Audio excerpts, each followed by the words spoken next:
Greetings, internet travelers. My name is Joshua Desiderio from Desiderio Entertainment, and this is Tiny Bunny Part 2. Now, the reason why I don't have a whole intro sequence thing for this is, as I said in the last video, I recorded this all in one session, and now I decided to break it up into parts so you guys don't have to sit through a whole hour-and-a-half long video, because let's be honest, who has the time for that?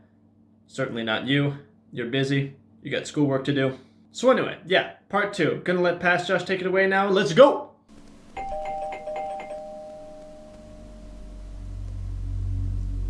Who could be visiting us here? In the middle of nowhere? We don't know anyone around here. So persistent. I felt extremely unsettled just from a silly thought that our morning guests could have come from the woods. I could barely hear voices coming from the front door. My mind was urging me to hide. In the closet, under the table, behind the curtains, where Olya always hides. Tony, come here! I felt like kettlebells were tied to my feet, but still managed to drag them toward the hallway. A couple of policemen towered over me in the doorway. They smelled like frost and worry. My mom always winced and grumbled the moment she saw patrol cars. Worse than bandits. At the moment, though, she looked somewhat confused. Hello? The senior officer, who wore a grim expression, nodded. A boy had gone missing yesterday. His name's Vova. Look at this, please. Have you seen him? The policeman held out a photograph to me.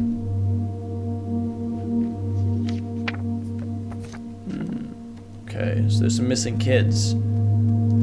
There was a ginger boy around the age of elementary school, pictured with a wall carpet as the backdrop. He had a striped cat in his hands and wore a wide smile. No, I haven't. Are you sure? Look closely. Where would I see him? I don't know anyone around here. I barely leave the house. Well, maybe you've seen him from the window. Policeman and Dad sound very similar. That's right. Your windows look straight into the forest, don't they? The window. No, I haven't seen anything. I see. He sounded tired, but his eyes, his stare, long and heavy, was full of suspicion. I squirmed unwittingly under the weight of guilt which his giant shadow cast over me. The policeman finally tore his eyes from me and glanced over the hallway, the stairway, and the cracks in the ceiling, which I haven't noticed before for some reason. How do you like your new place, by the way? Getting used to it? Bit by bit. It's just our little daughter misses the city a lot. Misses the city, huh? Have the locals been treating you well? Yes, everything is all right. Thank you. The policeman pierced through me one more time with his gray eyes. My head started spinning. Can I help you somehow? I asked that in a shaky voice to look like a polite boy and to end this suspicion.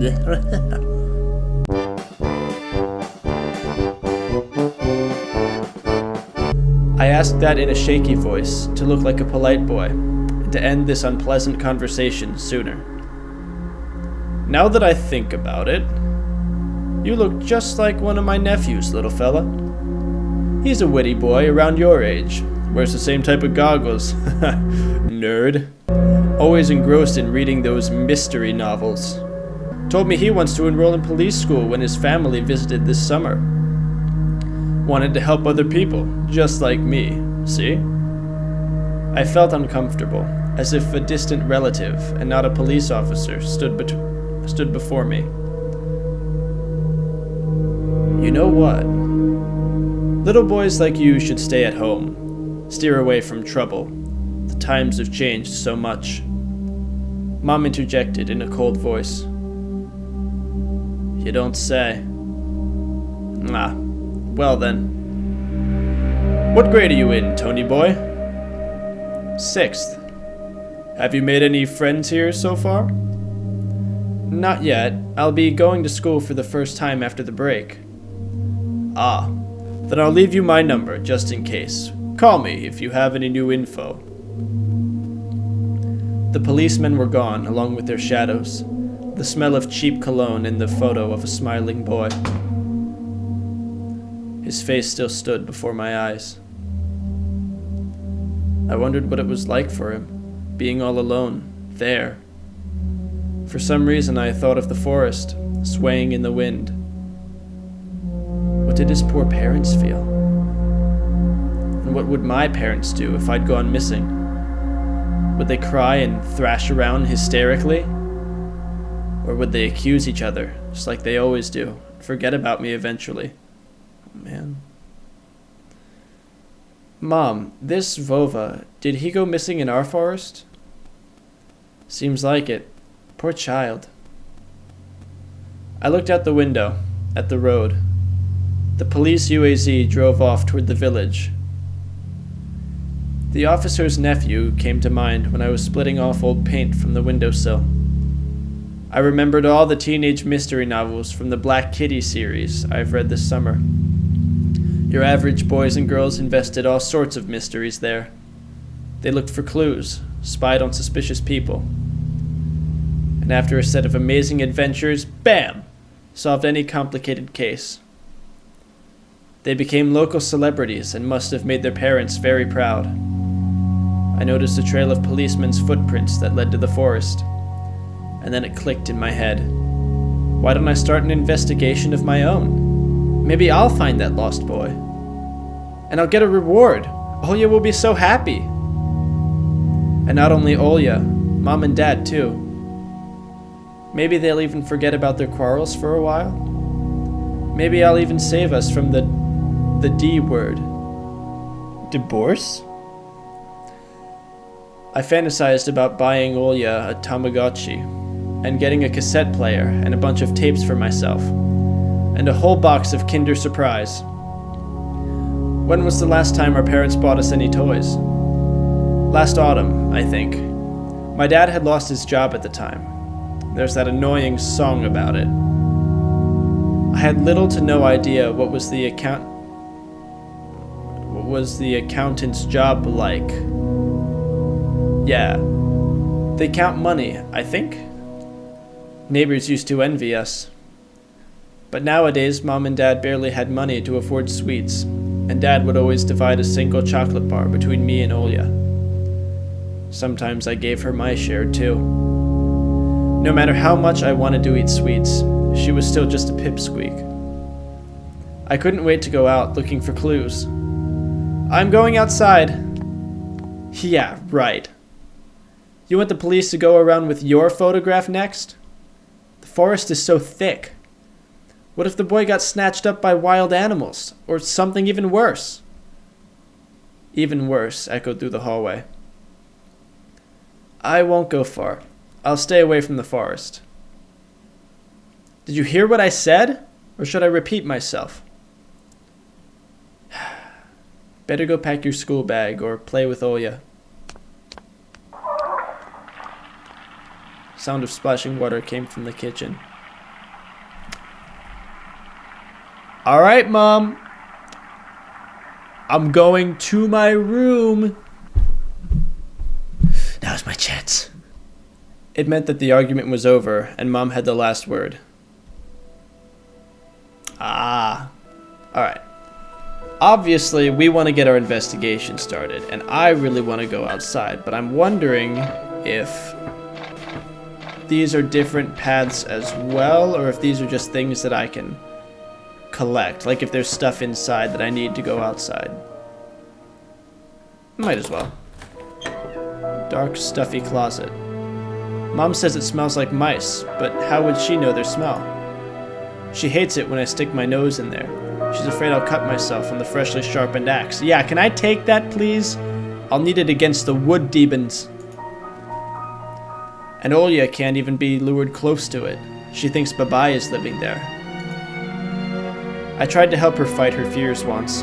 I opened the door and turned on a dim lamp, so she would see there was nothing but cobwebs, Dad's tools, and scratched walls. She still didn't believe me. And I liked to hide in the closet and listen to Olya count outside. 1, 2, 3, better hide from me. And then drag her feet on the creaking floorboards, hoping that she wouldn't need to look for me in the cramped monster's den. Alright, let's go to the front yard. To adventure! Anton! I'll whip you if you make a single step out that door. I need to distract Mom somehow, or I'll get scolded and my posterior whipped with Dad's leather belt. Alright.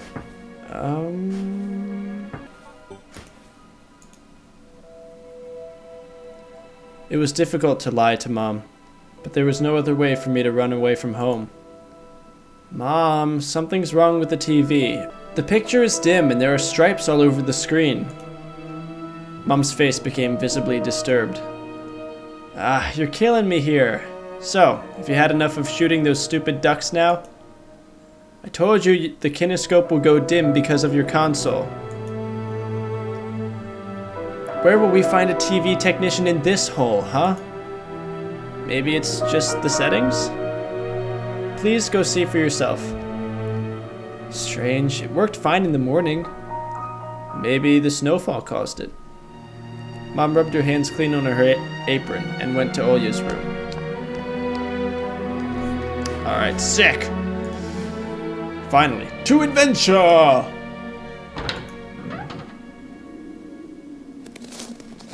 I opened the front gate and went into the field. Carefully, so Mom wouldn't see me from the window. When I crossed half the distance toward the forest, the snow piles became as high as my knees. I remembered my nightly fears. I saw those silhouettes around here. They were jumping around, holding hands.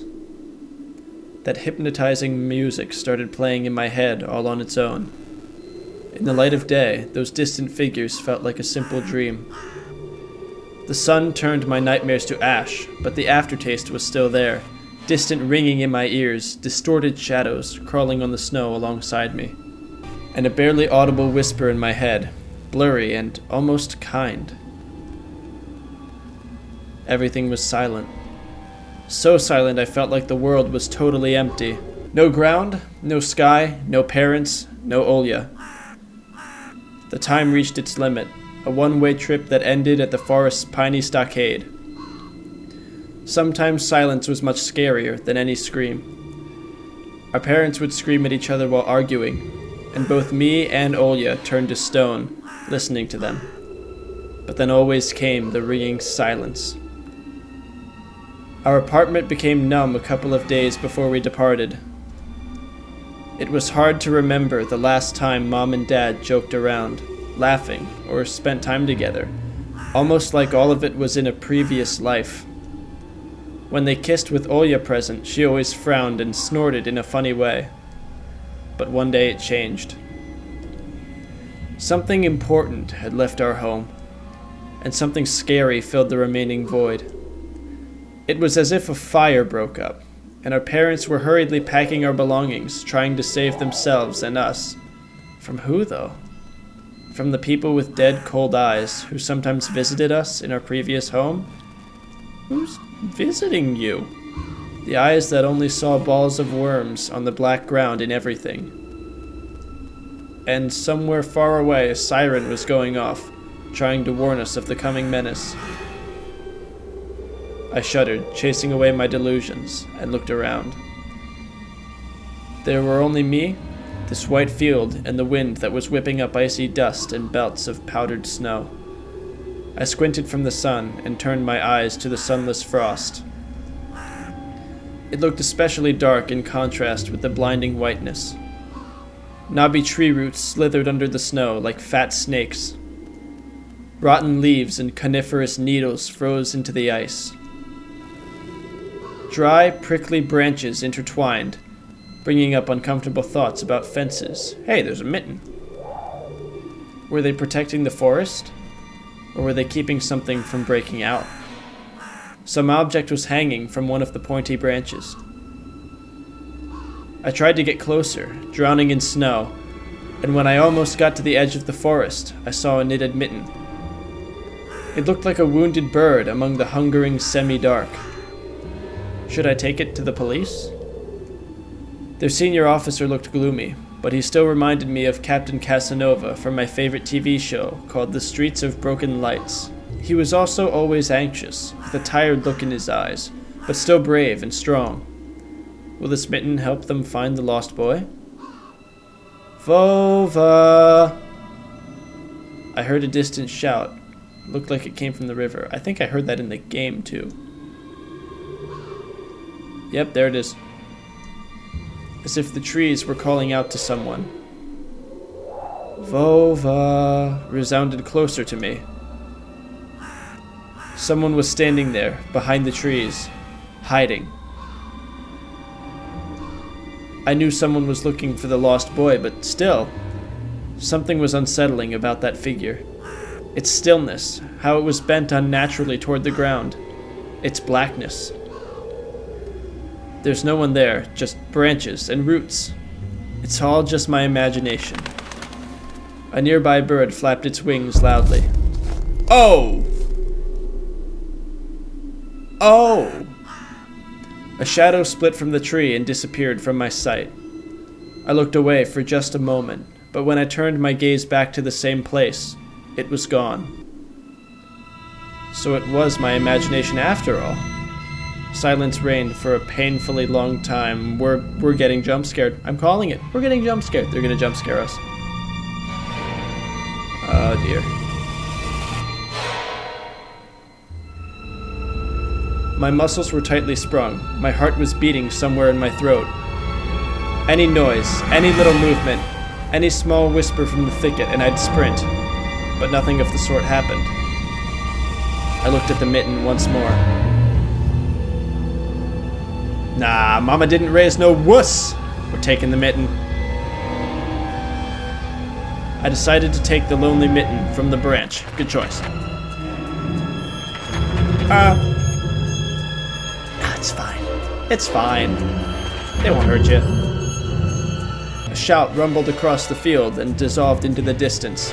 No echo, no hope for a reply. Oh dear. What am I doing?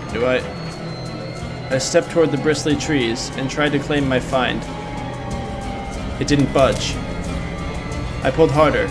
The branch cracked and the mitten tore off, landing in my hand with a squishy sound. All too heavy, wet, because there's a severed hand inside of it. I squeezed it without thinking, and something dark spilled from it, forming a tiny string between the mitten and the snow. I knew it! Hand! Steam rose from the snow pile.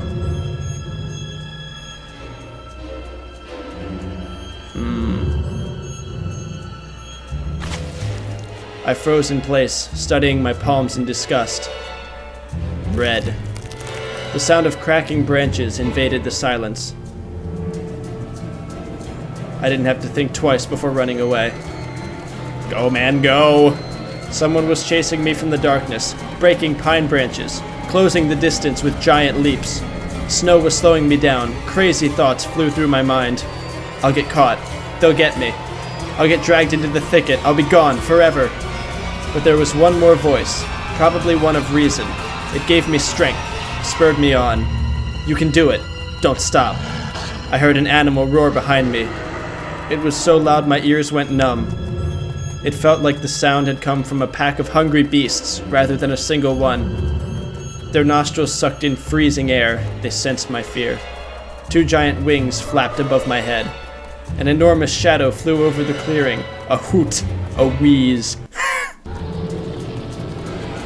The roars were coming from all directions now.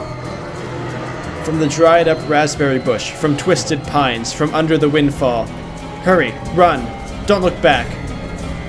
It felt like I was inside a nightmare. The snowy clearing became viscous like quicksand.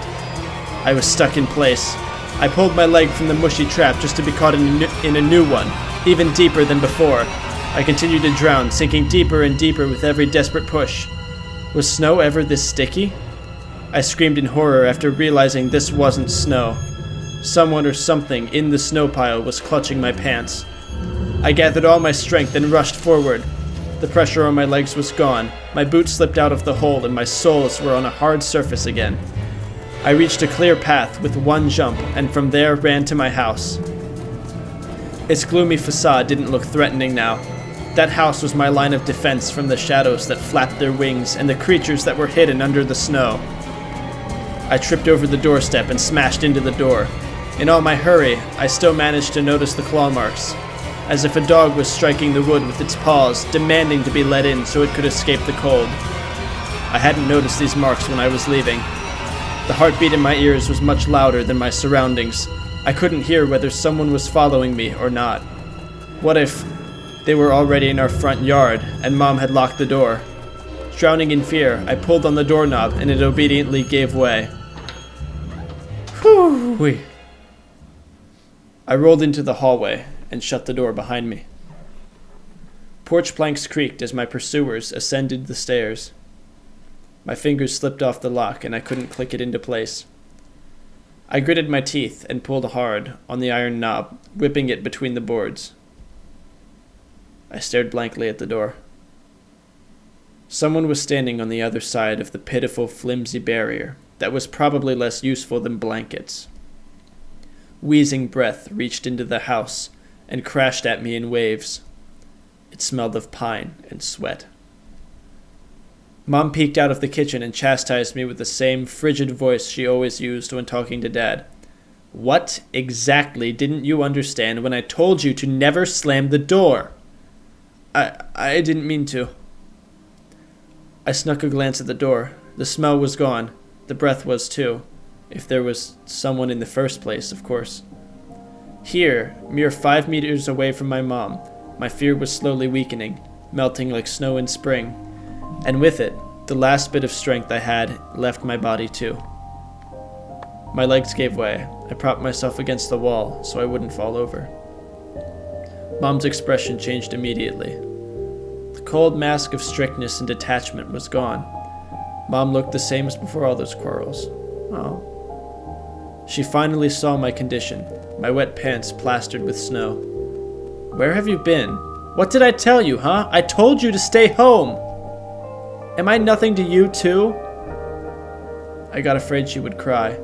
I reached out to her like when I was very little and wanted her to cuddle me.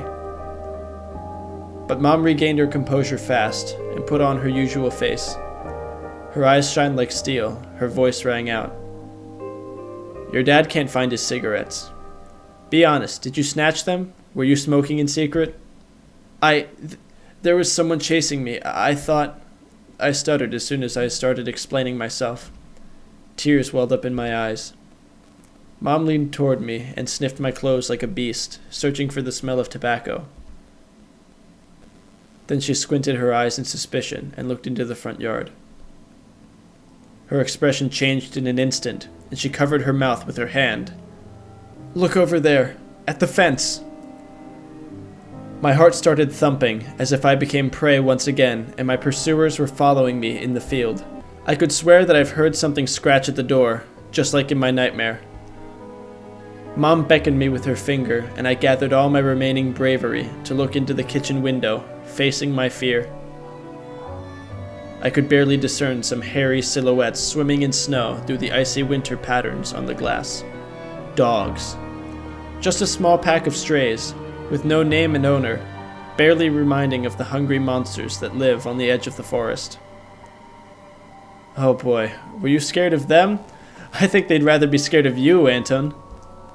They were chasing me, like a bunny. And what if they're rabid? The smile slowly disappeared from Mom's face. Now she looked at the dogs as if it was her first time seeing them. What if they attack Olya? Mom? I wish your dad could just shoot them all. Mom, look! They're alive! Huh? What?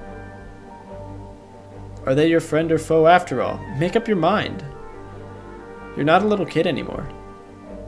Mom sighed in annoyance, and I felt so bitter that I bit my lower lip and fixed my gaze on the cobweb-ridden corner. Well, some detective I am. In reality, I wasn't risking my life among monsters, but rather my pants among a pack of stupid dogs. And what for? What use do I have for this? Mitten. Of course! A darkened, sticky mitten that belonged to the lost boy made a squishy sound in my hand. Seems like I was clutching it the whole time. That's my trump card as a detective. I hurried to present this clue to my mom. Ew. Mom, look, this is Vova's mitten. That boy the police were asking about in the morning. It's drenched in blood. I found it hanging on a tree. I can show where. Let's call the police right away, like the officer had told us to. Mom, look! Ew! A shadow of doubt slowly crept onto Mom's contorted face, as if she was trying to remember something distant, like someone tries to remember their dream, but the images slip away. Stop at this moment. Olya will go insane if she hears you. She already has trouble sleeping and whines all the time. And you joke around like this? What? At that moment, I realized the mitten was actually wet from snow. There was no blood whatsoever. I wanted to sink through the floor from embarrassment. Come here, my boy who cried wolf. Oh, don't just stand there. Come take your pills. A golden-colored pill, reminiscent of a dead wasp, fell onto my palm. Okay. I'm starting to think that this is kind of just... Maybe this is all just in Anton's head. I'm not sure, but like, we've got the things not being what they seem. Now we've got pills. I smell foreshadowing. I already took one during breakfast. Don't talk over me. I told you to stay home and you... Dad would have given you a good whipping for that. Come on, take it, or you won't be able to sleep at night, and you have school tomorrow. So I had to swallow the bitter medication, drinking it down with a similarly awful water that gave off a taste of chlorine. Maybe it wasn't Vova's mitten. Maybe it wasn't a mitten at all. Just like the forest monsters. And Olya's owl. Am I going mad? What's happening to me? Either the pill had an immediate effect, or my overexerted brain didn't let fear inside anymore. Serenity washed over me, bringing yawny indifference along with it. Anton, you done? See, you can do it when you try. Take off your coat. Are you asleep? No, Mom, I was just thinking. What about, I wonder? It's just something silly. Mom scrutinized me with suspicious eyes, as if she wasn't sure she was looking at her own son, and not some doppelganger that came from the forest. Is everything all right? You had the exact same expression when the policeman asked you about the window. I'm all right, Mom. She heaved a deep sigh. Fine. It seemed like the house had changed. The sofa's fabric had become discolored. Fingerprints appeared on the bathroom tiles. The light bulbs also felt different, dimmer and yellower. Even the saliva inside my mouth had a different taste. A melody from Aladdin could be heard from the upper floor. Olya was done rewatching her favorite Little Mermaid episodes and switched to other tapes. I slowly changed into my home clothes, stopped before the sink and studied my reflection in the mirror, like I was trying to solve one of those spot the difference puzzles. Then I went upstairs. Jafar's and Iago's voices died down. Hey, you better not get me copyrighted over there! I walked past Olya's bedroom and slipped into my own. And I think that's where we're going to leave it for this episode. Thank you guys so much for watching. Be sure to like and subscribe and come back for part 3. And with that being said, this is me, Joshua Desiderio, signing off. See you guys next time.